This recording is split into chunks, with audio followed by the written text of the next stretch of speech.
one touch, I could with just one touch, I could feel my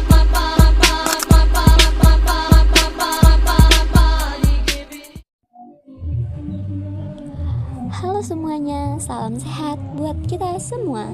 Selamat datang di video pembelajaran tentang metode sampling makrobentos.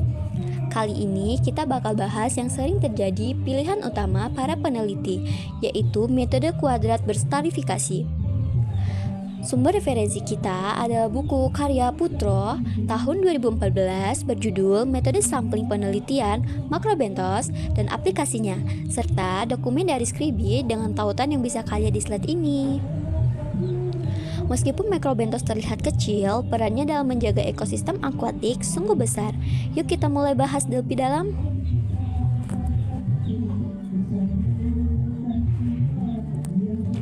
Jadi, apa sih metode ini? Singkatnya, ini kombinasi dari dua konsep penting. Pertama, kita bagi lokasi penelitian menjadi bagian-bagian kecil yang disebut strata. Contohnya, zona pasir halus, zona kerikil, atau zona rawan pasang surut. Setiap strata punya karakteristik habitat yang sama. Kedua, kita gunakan kuadrat sebagai alat pembatas area sampling, seperti yang tertulis di kedua sumber kita. Ukuran umumnya digunakan adalah 25 x 25 cm atau 50 x 50 cm. Bisa disesuaikan dengan jenis makrobentos yang akan kita teliti. Setelah itu, kita kumpulin sampelnya, identifikasi jenisnya, lalu analisis datanya. Tujuannya agar setiap habitat bisa terwakilkan dengan baik, bukan cuma ambil sampel sembarangan.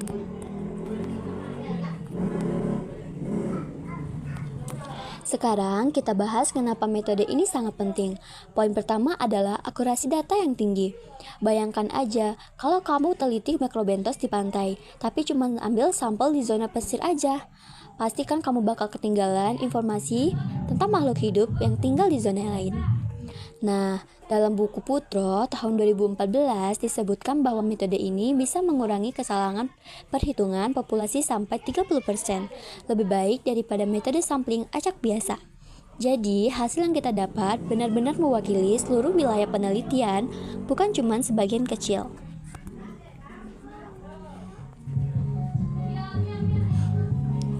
Poin penting selanjutnya adalah efisiensi penggunaan sumber daya. Kalau kita sampling tanpa perencanaan, pasti bakal boros waktu dan uang kan? Dokumen dari Scribie menyebutkan bahwa metode ini bisa hemat waktu sampai 25%. Misalnya, kalau kita mau teliti dampak populasi di zona dekat dermaga, kita bisa fokus sumber daya di situ aja, tanpa perlu buang waktu di zona yang gak relevan. Jadi, kerja lebih efektif.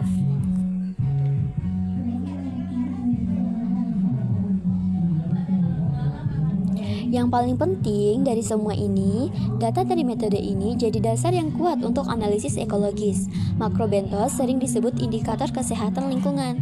Kalau jenis atau jumlah mereka berubah, itu tandanya ada masalah, kayak populasi atau kerusakan habitat. Baik buku Putro maupun dokumen Scribie menyebutkan bahwa metode ini udah jadi standar di dunia penelitian. Hasilnya digunakan buat merencanakan konservasi dan mengatur ekosistem akuatik agar tetap sehat dan bisa dinikmati oleh generasi mendatang.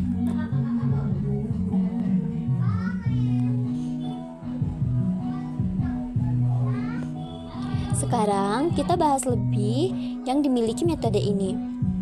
Pertama, hasilnya lebih akurat karena setiap habitat terwakili dengan baik. Kedua, kita bisa bandingin dengan mudah, misalnya lihat perbedaan jenis makrobentos di zona pasir dan zona lumpur. Ketiga, prosedurnya udah standar, jadi penelitian lain bisa ikuti langkahnya tanpa bingung.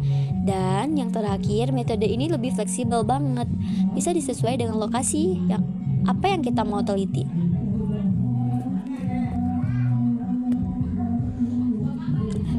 Tentu aja tidak ada metode yang sempurna, ini juga keterbatasan.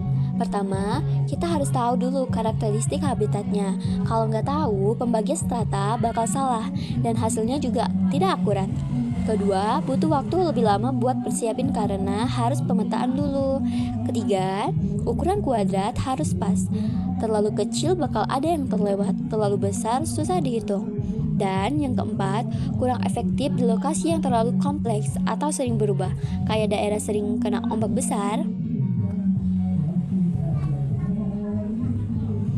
Supaya lebih jelas, kita lihat contoh aplikasinya di tahun 2022 ada peneliti di pantai Sanur Bali yang pakai metode ini.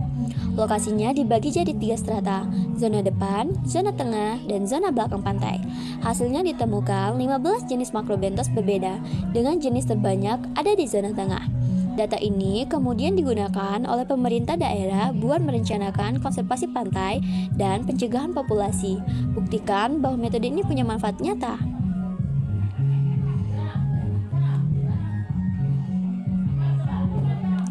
Jadi, bisa kita simpulkan bahwa berdasarkan buku Prutro tahun 2014 dan dokumentasi skrip yang kita pakai sebagai acuan, metode kuadrat berstratifikasi adalah pilihan yang sangat baik untuk sampling makrobentos. Meskipun ada keterbatasan, kita bisa atasi dengan persiapan yang matang. Ingat ya, usaha kecil buat dapetin data yang akurat bisa jadi kontribusi besar buat menjaga ekosistem kita. Terima kasih sudah menonton. Kalau ada pertanyaan atau mau berbagi pengalaman, jangan sungkan komentar di bawah. Sampai jumpa di video selanjutnya. Dadah, tetap cinta.